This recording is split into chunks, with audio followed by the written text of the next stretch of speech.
The most dangerous moments are the quiet ones because that's when nobody is paying attention. At exactly 12:17 p.m., Daniel Whitmore felt the room tilt slightly, just enough to make him pause mid-sentence, his fingers resting against the polished walnut conference table as 12 executives waited for him to continue. The private dining room of Hawthorne and Reed overlooked downtown Chicago from 30 floors up, sunlight reflecting off the glass towers outside and scattering across crystal water glasses and silver cutlery. Everything about the room spoke of control, precision, power, and Daniel Whitmore was a man who built his life on those things.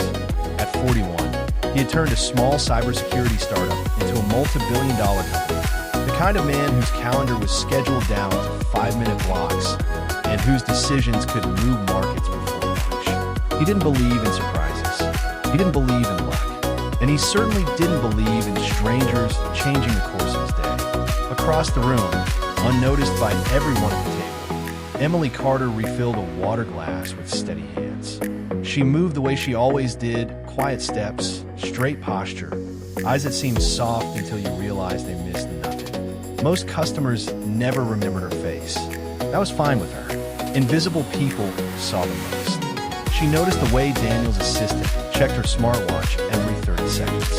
The way one investor kept tapping his pen exactly 3 times between questions. The way the security contractor near the entrance stood half an inch too stiff, like someone tried to look natural instead of someone's voice. Details matter.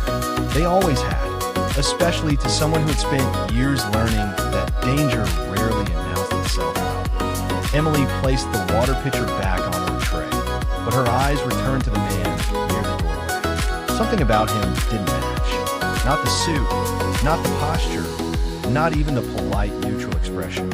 It was something smaller. His earpiece wire ran along the wrong side of his collar. His shoes were polished, but not the kind typically issued by private security firms. And when he adjusted his jacket, she noticed his ID badge clip was positioned backward, something a trained professional would never do. Emily slowed her breathing. Maybe nothing, maybe everything. At the table, Daniel suddenly pressed his fingers harder against the surface. Just for a second, a flicker of disorientation, quickly masked with a practiced smile.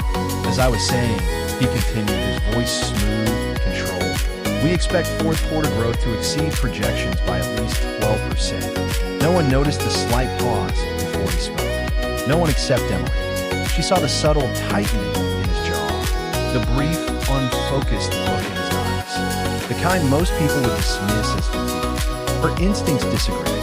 She had seen that look before. The moment when something small was about to become something serious. She didn't move yet. She watched, calculated, waited, because acting too early could be just as dangerous as acting too late. Daniel reached for his glass of sparkling water. The room remained calm. Conversations continued. A server laughed softly in the hallway. Somewhere below, a siren echoed faintly through the city streets. Ordinary sounds, ordinary moment. Except Emily's instincts were now fully awake. And instincts like hers were never wrong twice. As Daniel lifted the glass, Emily made her decision. Not because she was certain, but because she understood something most powerful people forgot. Sometimes the person paying the most attention isn't the one in the expensive suit. Sometimes it's the one quietly standing 3 feet away, holding a water pitcher, seeing everything.